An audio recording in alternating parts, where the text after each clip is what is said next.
Bonjour à tous, j'espère que vous allez bien. Je suis super contente de vous retrouver pour une nouvelle vidéo qui, cette fois-ci, ne sera pas vraiment livresque puisque j'ai l'intention de vous parler de mes objectifs créatifs pour l'année 2021. Je trouve un peu bizarre parce que je me suis pas maquillée de la semaine, mais bon. Vous me voyez aussi dans mon état capillaire normal, c'est-à-dire que pour une fois je les ai pas brossés après le shampoing et le soin. Mais bon voilà, c'est pas mal. Avant de commencer cette vidéo, j'aimerais déjà vous remercier parce que l'un de mes objectifs pour cette chaîne au mois de janvier, donc au tout début du mois de janvier, c'était d'atteindre les 100 abonnés. Et à l'heure où je vous parle, on est plus de 220 déjà et je trouve ça énorme.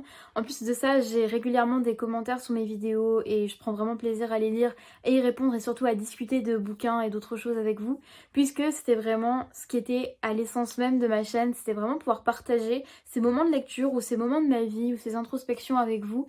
Et donc voilà, juste un petit mot pour vous remercier par rapport à ça. Avant de commencer, j'aimerais d'abord vous parler de mon rapport avec la créativité, justement. Quand j'étais petite, on disait beaucoup que j'étais une enfant créative, alors je ne sais pas si c'est vrai, si je l'ai été plus qu'un autre enfant créatif, etc. Mais en tout cas, ce que je sais, c'est que j'adorais créer, que ce soit des jeux avec mes amis dans la cour de récré, que ce soit des histoires inspirées d'ailleurs de ces jeux. J'ai écrit ma première histoire par rapport à un jeu de rôle qu'on avait inventé sur des faits avec ma meilleure amie d'enfance. Si elle regarde cette vidéo, je pense qu'elle va s'en souvenir également. Mais aussi des poèmes, des dessins, des peintures, voilà, je passais vraiment beaucoup de temps dans mon imagination, dans mon imaginaire. Et j'aimais beaucoup, voilà, reproduire ça dans la vraie vie. Mais ça passait aussi par le fait de me déguiser tout le temps, j'avais plein de déguisements de princesse, de fée, etc. Du coup j'ai été inscrite aux Beaux-Arts pendant 2 ans, donc vraiment quand j'étais toute petite, donc j'ai pas trop de souvenirs de ça et j'ai pas trop gardé de compétences, on va dire, de choses liées à ça. Et pourtant ça m'a vraiment beaucoup ouvert l'esprit sur ça. Et c'est vrai que ces derniers temps, et notamment depuis l'adolescence, j'ai un peu laissé de côté ce côté créatif. J'ai toujours continué à écrire des histoires, c'est vrai qu'au collège je faisais ça très régulièrement. Je parlais beaucoup à mes amis des histoires que j'avais envie d'écrire, de mes personnages, etc. Mais j'ai moins développé, on va dire, cette créativité puisque j'ai commencé à subir un gros syndrome de l'imposteur et c'était vraiment pas simple à gérer puisque j'arrêtais pas de comparer ce que je faisais avec les œuvres des autres. Je me considérais incapable de faire des choses bien et ce qui fait que à chaque fois que j'essayais de me mettre à créer quelque chose, bah en fait le fait de me comparer, le fait de penser à l'avance que ça allait être nul, que j'en étais pas capable, que j'avais deux mains gauches, etc.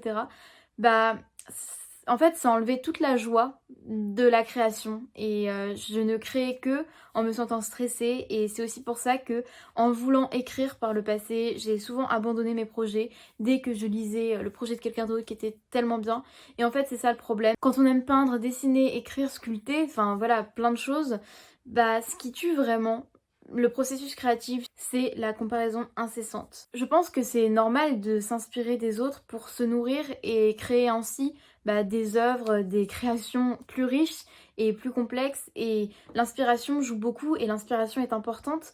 Mais voilà, quand je dis se comparer aux autres, c'est vraiment d'une façon toxique et de façon à dénigrer son propre travail. Et donc bref, si je fais cette vidéo, c'est parce que cette année, j'ai vraiment envie de dépasser cet état de comparaison incessante, de dépasser cette peur de pas y arriver et ce perfectionnisme qui au final rend tout chiant. J'ai pas d'autres mots, vraiment c'est super chiant de se poser, de vouloir peindre et de se dire oh là là c'est nul et juste paniquer et ne rien faire. Et c'est pour ça que j'ai noté toujours dans mon bullet journal une liste de choses que j'aimerais vraiment faire et développer cette année. Cette vidéo sera séparée en deux parties puisque d'abord je vais vous parler de mes objectifs créatifs en général, on va dire, et dans un second temps j'aimerais vous parler du côté créatif de YouTube et ce que j'aimerais accomplir cette année avec cette chaîne. Premier objectif pour cette année, terminer le brouillon d'un projet littéraire. Alors, bon, j'ai déjà dit sur cette chaîne et dans cette vidéo que j'aimais écrire. J'ai découvert l'écriture quand j'étais vraiment jeune, en même temps que j'ai découvert la lecture en fait. Et c'est vrai que ça fait des années que j'ai de nombreux projets en fait en tête. J'ai voulu écrire et commencer à écrire un roman de science-fiction, un roman de fantasy, un roman contemporain young adulte on va dire, un roman pour adolescents, parlant d'adolescents. J'avais aussi comme projet une histoire qui se passait au 19e siècle, au début du 19e siècle, enfin bref, j'ai voulu écrire de tout. Certains projets sont même montés à 25 000, 35 000 mots, 45 000 mots pour mon projet le plus abouti, le plus travaillé, même si encore une fois ce n'était qu'un brouillon. Comme je vous l'ai dit, je suis assez perfectionniste et j'ai tendance à trop me comparer aux autres et cela vraiment tue toute la joie que je peux tirer de l'écriture. Et en plus de ça, ce perfectionnisme-là vient se mélanger, et ça c'est dans absolument tous les aspects de ma vie, à une procrastination. Et c'est vrai que les deux ne vont pas vraiment ensemble. Mais en vrai, je pense que si vous avez un peu la même chose, vous voyez de quoi je veux parler. C'est à chaque fois qu'on se met à faire quelque chose, on a envie que ce soit parfait, que ce soit vraiment du début à la fin, dès le premier essai, la version la plus incroyable possible.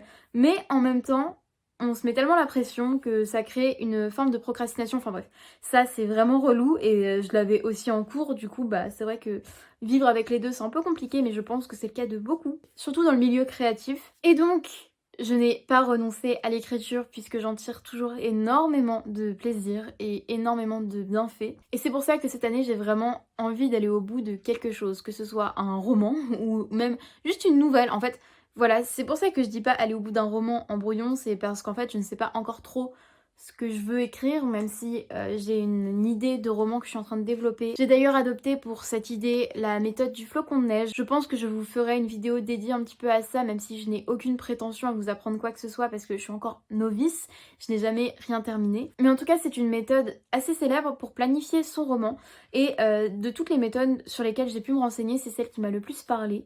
Du coup, on verra bien ce que ça donne. Là, c'est plutôt un roman jeunesse, on va dire, puisqu'encore une fois, ça parle d'adolescents. C'est un projet que je considère plus simple, entre guillemets, que des romans de fantasy, parce que là, il faut carrément créer tout le monde, tout le système. Quand il y a de la magie, le système de magie, enfin, ce genre de choses, c'est vraiment très très long. Du coup, on verra ce que ça donne, mais si c'est pas ça, comme je l'ai dit, peut-être que ce sera aller au bout du brouillon d'une nouvelle, mais si je me lance dans l'écriture d'une nouvelle, je pense qu'en une année, j'ai quand même le temps de corriger, de retravailler cette nouvelle jusqu'à la polir de la plus grande des façons. C'est pas la bonne formulation, mais je pense que vous voyez ce que je veux dire. C'est vraiment là pour le coup, si j'écris une nouvelle cette année, j'aurai le temps de... Ah, j'ai du mal là d'aller à la version finale, on va dire. Donc voilà pour ce premier objectif qui est assez primordial en fait parce que j'ai beaucoup écrit dans ma vie et j'arrive à un point où j'ai vraiment envie que ça fasse partie presque de mon quotidien, que j'ai vraiment envie de me prouver à moi-même que j'en suis capable pour dépasser ce syndrome de l'imposteur qui est vraiment vraiment relou. Donc voilà pour l'un des objectifs les plus importants pour cette année. Deuxième objectif qui est aussi important pour moi, bien qu'il soit assez personnel, c'est m'améliorer à l'écriture de chansons. J'en ai pas encore parlé sur cette chaîne, mais j'écris des chansons depuis la seconde environ. Mes premiers textes c'était vraiment, mais vraiment, je peux pas les relire, enfin c'est trop cringe en fait, c'est vraiment... Ça me met mal à l'aise. J'écris des chansons en anglais. J'ai un peu de mal avec l'écriture de chansons en français, mais j'en parlerai un petit peu après.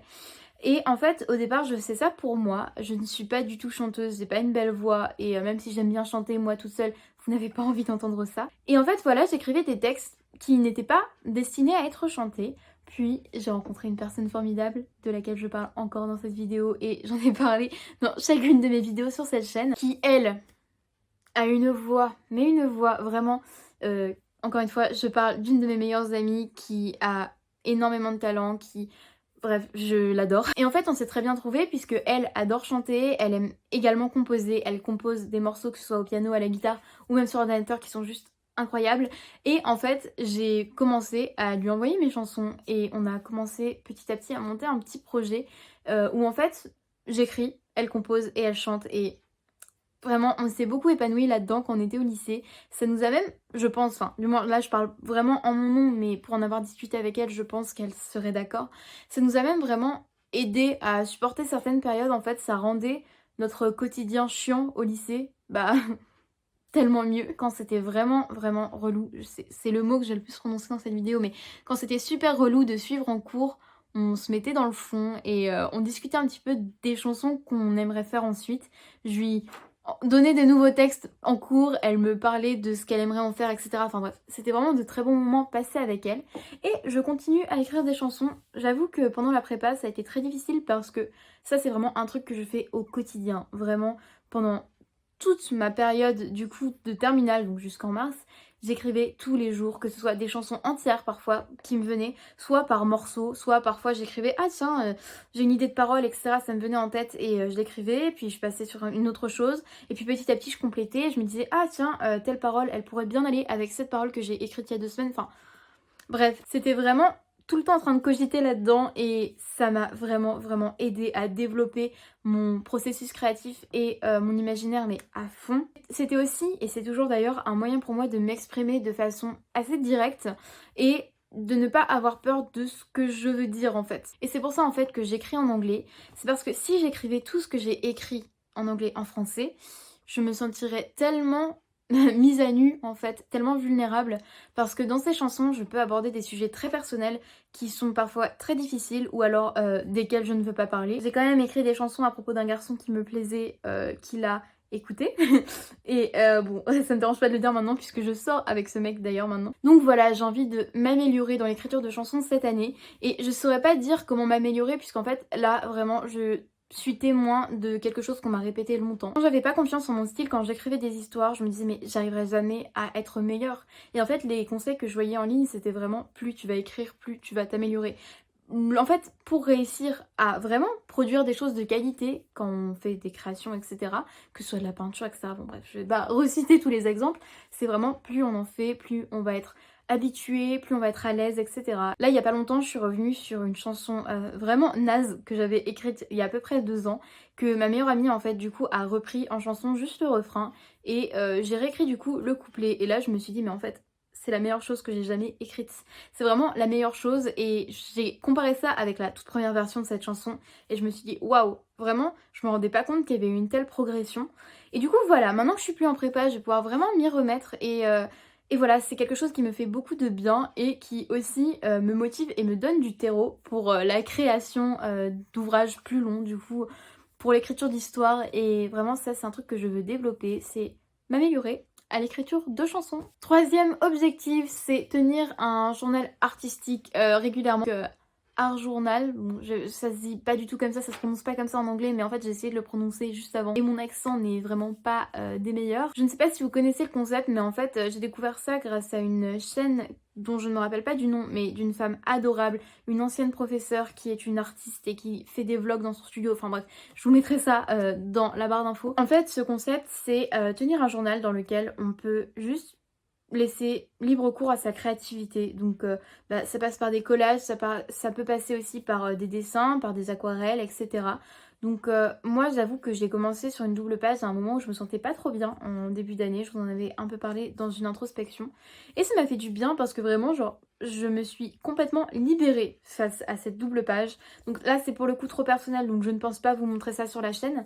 Mais voilà, j'ai juste fait des découpages, etc. J'ai pris une photo, j'ai écrit des trucs, etc. qui me passaient par la tête. Même si esthétiquement ce n'est pas du tout renversant, on va dire, ça m'a fait beaucoup de bien. Et le fait de regarder cette double page et de repenser à l'état dans lequel j'étais quand j'ai fait ça, j'arrive presque à trouver ça beau.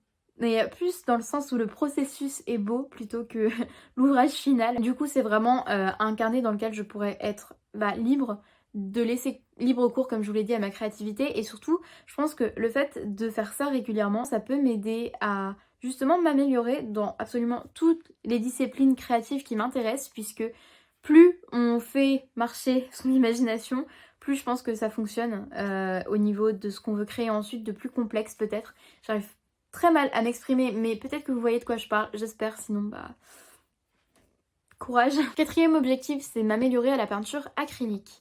J'ai découvert la peinture acrylique avec ma cousine il y a 1 an et demi pour les vacances d'été et j'avoue que j'ai beaucoup aimé être aidée par elle déjà pour faire mes premières peintures parce qu'elle avait plein de techniques, plein d'astuces, etc. qui étaient géniales. Et surtout en fait, je me suis un peu réconciliée avec cette crainte de pas être suffisamment douée puisque sans vraiment trop me poser de questions, j'ai fait des peintures, etc. et je me suis rendu compte que je peux faire confiance à mon imagination sans trop me baser sur trop de modèles pour réussir à faire des choses sympas en vrai. Généralement en fait je me sers de photos que soit je prends soit je trouve sur internet et je ne vais pas du tout aller voir quelles sont les techniques de machin, d'acrylique, etc. et juste je me lance avec mes peintures et c'est vrai que généralement ça ne ressemble pas du tout à la photo mais c'est mon interprétation de ça. Et en fait c'est un peu comme ce que j'ai dit avant avec notamment l'écriture de chansons et l'art journal, c'est que ça me permet de me développer un peu cette conscience créative et ses capacités. Et donc par exemple je peux vous montrer ce dessin, je sais pas si vous le voyez bien parce que là j'avoue que je suis un peu trop proche de ma caméra, mais voilà, ça c'était tiré d'une photo que j'avais prise d'un coucher de soleil du coup dans ma région et juste c'est drôle parce que ça n'a rien à voir avec la photo, j'aime beaucoup le rendu. Je sais que c'est pas une peinture très réaliste, mais c'est un peu ce côté enfantin que mes proches apprécient dans mes peintures. Et j'avoue que je trouve ça pas mal. J'aime beaucoup en fait travailler sur les couleurs, sur les couchers de soleil notamment. Et autre exemple d'une photo, la trouver sur internet. Donc là vraiment la technique est pourrie parce que vous allez voir il y a plein de défauts là-dedans. Mais voilà, c'est aussi ce genre de truc. Bon, vous allez peut-être le voir coupé. Donc là vous le voyez, la ligne de paysage est vraiment pas chouette. Hein. On dirait un dessin fait par une CM2. Mais en vrai j'apprécie quand même parce que j'ai un lien affectif avec mes peintures. Je ne peins vraiment plus souvent. Ma dernière peinture doit dater d'il y a de longs mois en fait. Quand j'avais envie de créer quelque chose en terminale, je me tournais vers mes peintures et j'en sais vraiment de temps en temps, pas de façon très régulière, mais à chaque fois en fait, je me posais pendant 2 heures avec de la musique parce que ça, voilà, je prenais pas beaucoup de temps pour faire ça, mais je me sentais satisfaite ensuite d'avoir pu créer quelque chose et du coup c'est pour ça en fait, je sais que ces peintures ne sont pas parfaites, mais je les regarde et je me dis que c'est vraiment moi. Donc bref, si je veux m'améliorer à la peinture acrylique, c'est surtout parce que du coup, comme je vous l'ai dit, je n'ai pas du tout de technique. Et au final, même si au départ, j'aimais beaucoup juste me lancer comme ça, sans avoir aucune idée de ce que j'allais faire, de quelles étaient les techniques, de comment réaliser, de comment transformer cette photo en une peinture, etc. En fait, là, je commence à être un petit peu limitée et j'avoue que ça devient un peu frustrant de créer des choses qui pourraient être tellement meilleures si je m'intéressais un peu plus aux techniques. Je pense que c'est très bien de juste se lancer, de pas se mettre la pression et de réussir à atteindre cet état de ok, je suis en train de créer un truc, c'est pas parfait, mais je suis en train de kiffer le moment. Mais voilà, j'ai apprécié cette période où j'arrivais à créer de cette façon et maintenant j'ai envie vraiment juste de découvrir les techniques et de me renseigner un petit peu sur l'art qu'est la peinture acrylique afin de peut-être réaliser des travaux qui soient, je l'espère, toujours assez personnels et inspirés de ma propre imagination.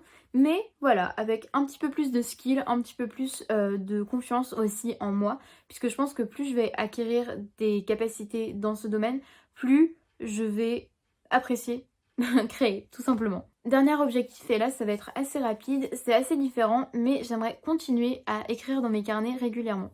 J'en ai vite fait parler dans mon vlog, mais en fait, depuis mars 2017, donc ça va faire 4 ans, j'ai des carnets dans lesquels j'adore raconter ma vie. Au départ, c'était beaucoup inspiré des journaux d'Aurélie Laflamme, mais petit à petit, j'ai commencé à parler de mes journées, à parler de moments que je vivais. Bon, on peut un peu associer ça à un journal intime, mais moi, j'appelais ça plutôt mes carnets de bord, mes journaux de bord en fait. Et en fait, je me rends compte que c'est super important pour ma création parce que tous ces moments où je n'ai pas réussi à écrire de projet, à aller au bout de mes nouvelles, de mes histoires, etc., j'avais toujours cette écriture personnelle qui me faisait beaucoup de bien.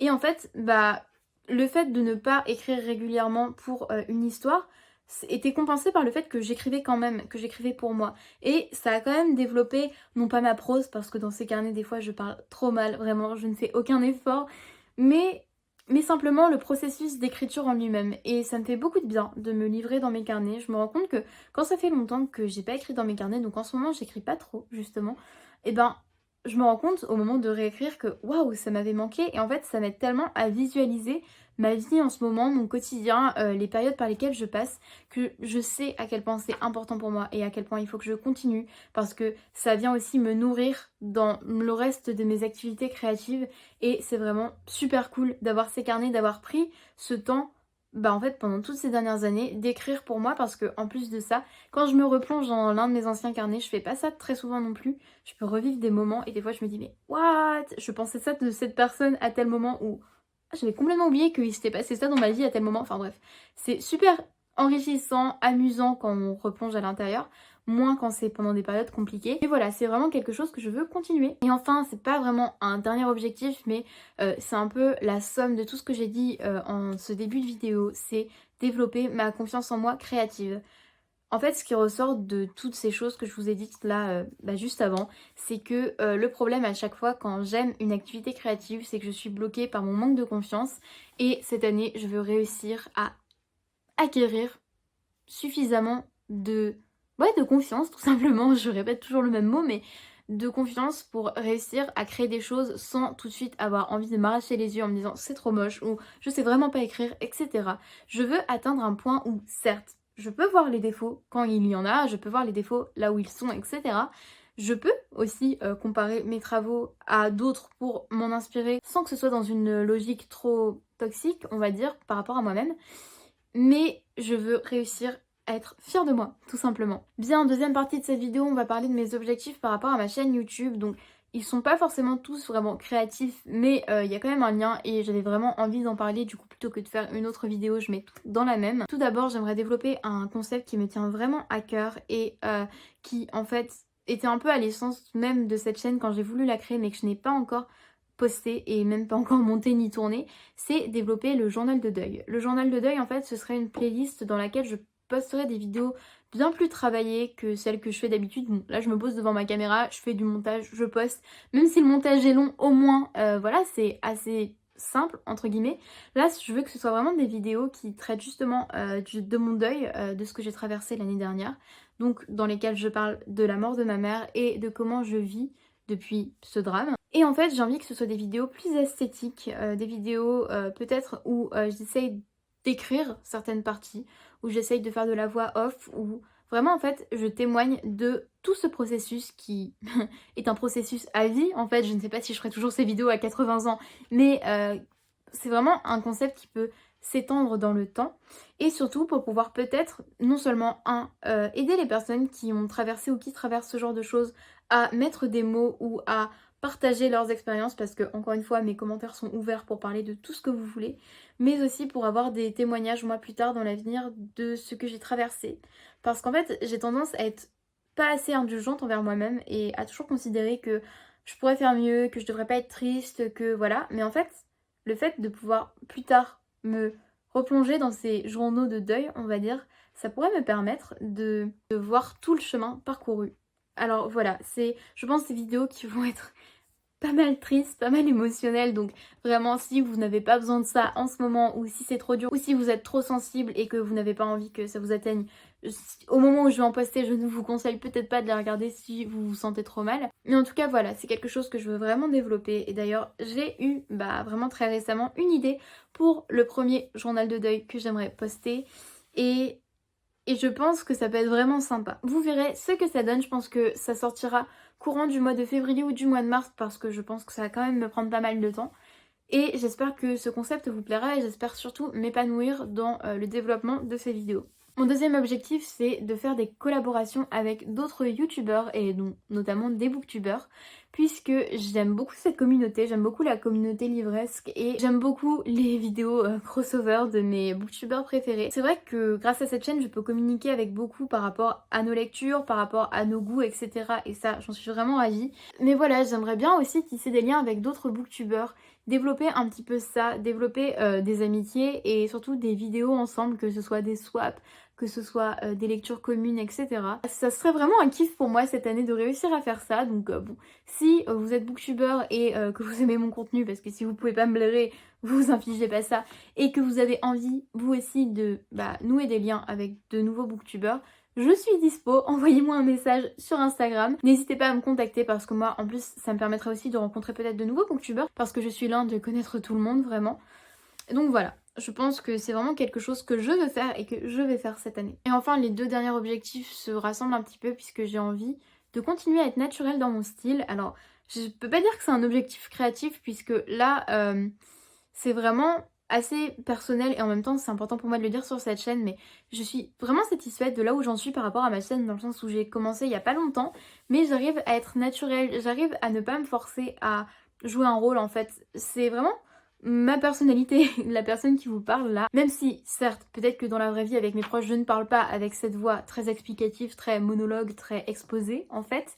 Mais voilà, je suis naturelle dans ce que je vous dis. Jamais en fait pour l'instant, je ne vous ai pas donné mon véritable avis sur mes livres et j'espère que ça n'arrivera jamais sur mes lectures. Parce que parfois, je sais que c'est un peu embêtant qu'on n'a pas aimé un livre. Moi, j'avais un peu cette problématique là, notamment quand j'étais plus jeune avec mon ancienne chaîne, de comment parler d'un livre qu'on n'a pas aimé. J'avais peur de faire du mal aux personnes qui ont aimé ce roman, j'avais peur de faire du mal quand c'était des auteurs contemporains qui regardaient ce genre de choses, de faire du mal aux gens qui ont écrit ça et de contribuer à une forme de négativité par rapport à leurs ouvrages en fait. Et en fait, récemment, et vous l'avez vu avec mes lectures de décembre quand j'ai parlé notamment de Fuenquinos, j'ai plus cette crainte et j'arrive à vous parler vraiment de mon avis. Et c'est ce qu'il faut en fait parce qu'on a besoin de naturel, on a besoin de l'avis des gens. Et je pense vraiment que Booktube serait une plateforme vraiment ennuyante si tout le monde était d'accord dans leurs avis sur absolument tous les livres. Donc j'ai envie de continuer à être naturelle et mon deuxième objectif c'est vraiment d'interagir et donc vraiment de continuer à parler avec vous de mes lectures sous mes vidéos dans les commentaires, mais également d'autres choses, d'apprendre à vous connaître, de vraiment développer une forme de communauté et ça commence déjà à être le cas et ça j'en suis très reconnaissante parce que à chaque fois que je vois vos commentaires, mais vous n'imaginez pas la joie que ça me procure. Très important pour moi pour cette chaîne, c'est continuer à interagir et à être naturelle. Bien, c'est la fin de cette vidéo sur mes objectifs créatifs et youtubesques pour cette année 2021. J'espère que cette vidéo vous aura plu. N'hésitez pas à me parler de vos propres objectifs de ce type parce que ça m'intéresse beaucoup de savoir s'il y a des créateurs dans mes abonnés et avoir un petit peu des informations sur ce que vous aimeriez faire cette année, ça pourrait aussi m'enrichir de plein de choses. Je vous souhaite de bonnes lectures, de bonnes créations et je vous dis à très bientôt pour une prochaine vidéo.